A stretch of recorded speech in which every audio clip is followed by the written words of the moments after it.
Hello, David here, and the project for today is replacing the follower on a Cetme L magazine. I'm using the Magpul enhanced self-leveling followers, most commonly known as non-tilt followers.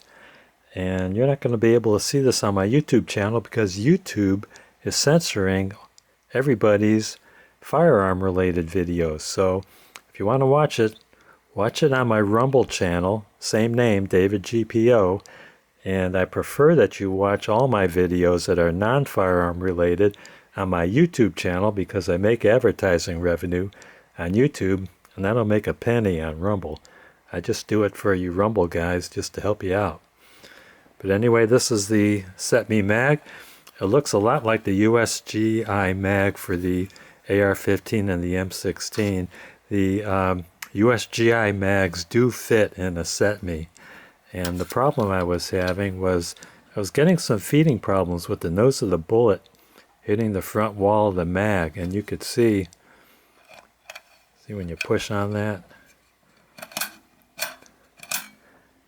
could get stuck in there, and the nose of the bullet could go down into the mag. So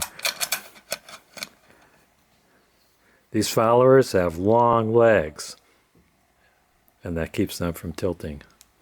Gonna ride in there like that, but there's a problem.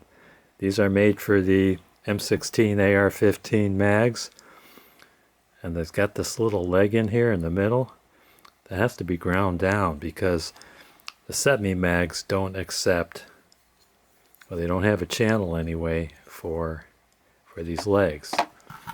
If you have one of these cool mags from the Vietnam era, from the 1970s, these followers won't fit in here because this little lock in here, take a look at that lock. Got to push that tab in.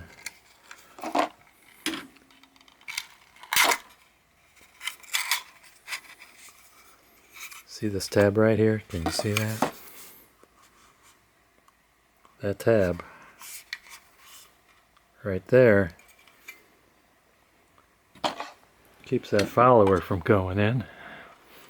You could get the follower out, but you can't get one of these modern non-tilt followers in there. It won't get in there. So that's a problem. Those old mags that don't have this channel in there, see, it's a piece of L bracket that's riveted along the way here. So that's just not going to work. Get that back into place. Everything's a struggle.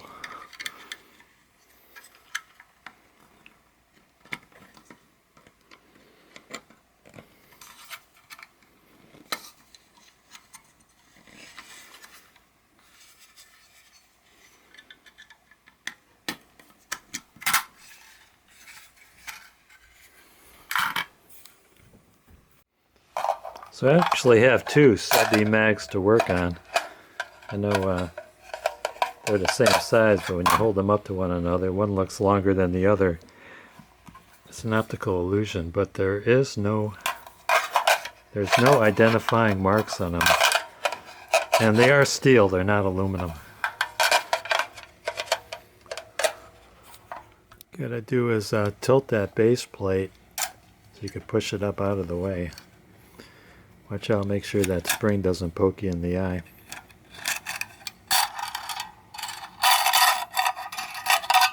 Just wiggle that out of there. There's the old follower. It's going to be the new one. So watch this.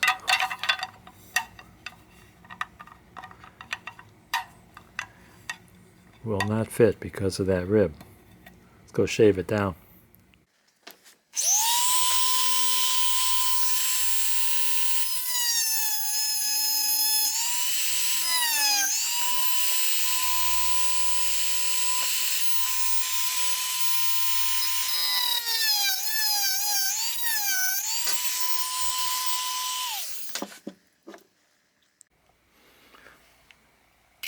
Good idea to scrape that flash off the follower so it doesn't go into your action.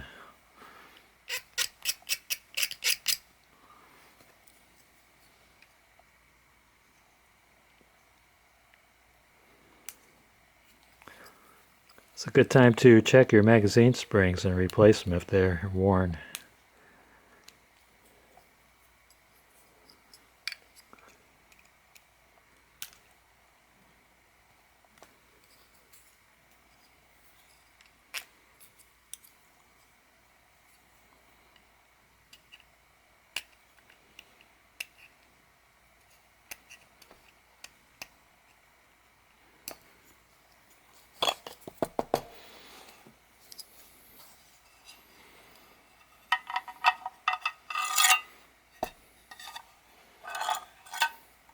Oh yeah, that's nice. And this bright color yellow is nice because you can look through the ejection port and look at the mag and see if the mag is empty. That bright yellow really sticks out like a sore thumb.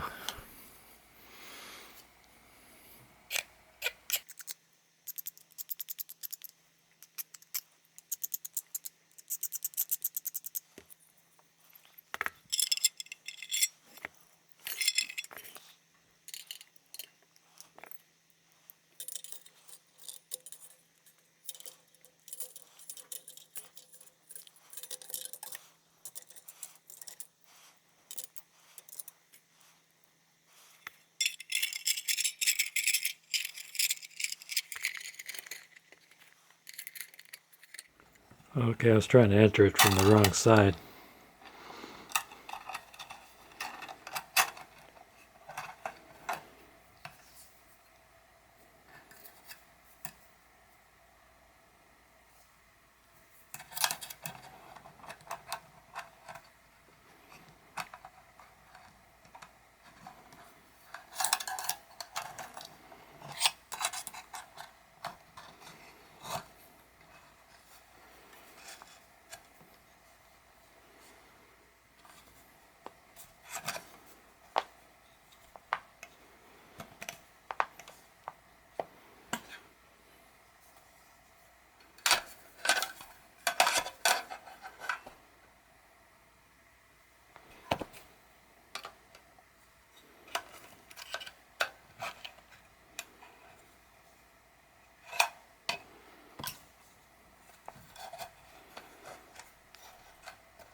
It's not catching.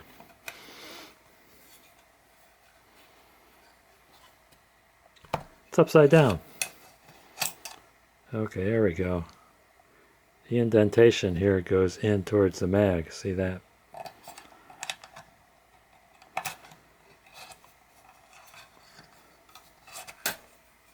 There we go. See if it tilts. That's the front end. See that? No tilt. By the way, the spring is one-ended. In other words, it's not symmetrical. The bottom part of the spring has a real long leg, and the top part of the spring has a short leg. One thing you should know is that you're probably not going to get a full 30 round capacity in the mag because of the long legs of the follower, and you're probably going to have to trim about 1/4 of an inch off of those legs in order to get more capacity. In my case, I really don't care, so I'm just going to leave it as it is. That's a success. I want to thank you guys and gals for watching. Don't forget to hit like, subscribe, and ring that bell for more great videos from David GPO.